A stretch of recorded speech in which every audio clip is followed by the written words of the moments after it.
Penuntun Saat Teduh Gereja Kristen Jakarta, Jumat 24 Juli 2020 dengan tema Menemukan Tuhan.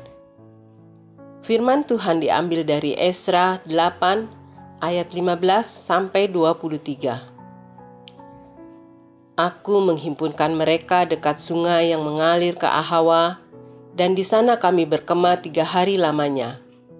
Ketika kuselidiki mereka, ternyata ada orang-orang Israel awam dan imam-imam, tetapi tidak kudapati di antara mereka orang-orang dari Bani Lewi.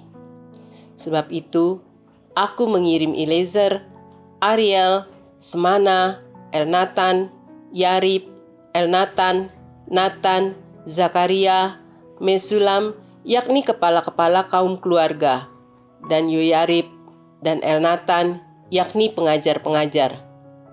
Dengan satu pesan untuk Ido, kepala setempat di Kasiflah. Aku menaruh perkataan-perkataan ke dalam mulut mereka untuk dikatakan kepada Ido dan saudara-saudaranya, para budak di bait Allah di Kasiflah itu, supaya mereka mendatangkan kepada kami orang-orang yang harus menyelenggarakan kebaktian di rumah Allah kami. Kemudian, karena tangan murah Allah kami itu melindungi kami, didatangkanlah oleh mereka kepada kami orang-orang yang berakal budi dari Bani Mahli bin Lewi bin Israel, yakni Serebia dan anak-anak dan saudara-saudaranya 18 orang, dan Hasapia beserta Yesaya dari Beni Merari dan saudara-saudaranya dan anak-anak mereka 20 orang, dan para budak di bait Allah yang diberikan Daud dan para pembesar untuk membantu pekerjaan orang-orang Lewi, 220 orang yang masing-masing ditunjuk dengan disebut namanya. Kemudian di sana, di tepi sungai Ahawa itu, aku memaklumkan puasa supaya kami merendahkan diri di hadapan Allah kami dan memohon kepadanya jalan yang aman bagi kami, bagi anak-anak kami, dan segala harta benda kami. Karena aku malu meminta tentara dan orang-orang berkuda kepada raja untuk mengawal kami terhadap musuh di jalan, sebab kami telah berkata kepada raja demikian, tangan Allah kami melindungi semua orang yang mencari Dia demi keselamatan mereka, tetapi kuasa murkanya menimpa semua orang yang meninggalkan Dia. Jadi berpuasalah kami dan memohon hal itu kepada Allah, dan Allah mengabulkan permohonan kami.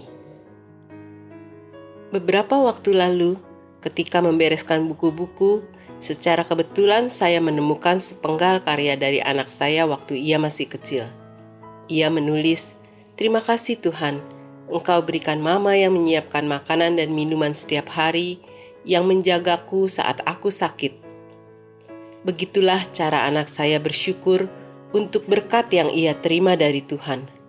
Tulisannya masih berlanjut dengan terima kasih yang lain. Kita dapat belajar dari pengalaman Esra yang menemukan dan merasakan hadirat Tuhan, bukan sebatas pada hal-hal spektakuler yang ia alami. Esra justru menemukan Tuhan dengan memaknai hal-hal kecil, sederhana, sehari-hari melalui mata imannya. Perikop Alkitab hari ini ialah bagian dari kesaksian Esra tentang bagaimana ia dan rombongannya bisa tiba di Yerusalem dari Babel dengan selamat. Di situ ia menceritakan 2 peristiwa yang dialami, yaitu terkumpulnya orang-orang yang tepat dan perjalanan yang aman.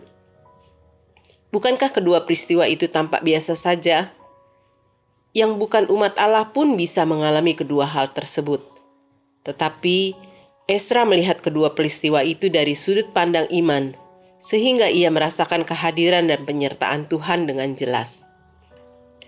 Mari kita senantiasa membuka hati bagi kehadiran Tuhan dengan selalu mensyukuri peristiwa-peristiwa sehari-hari.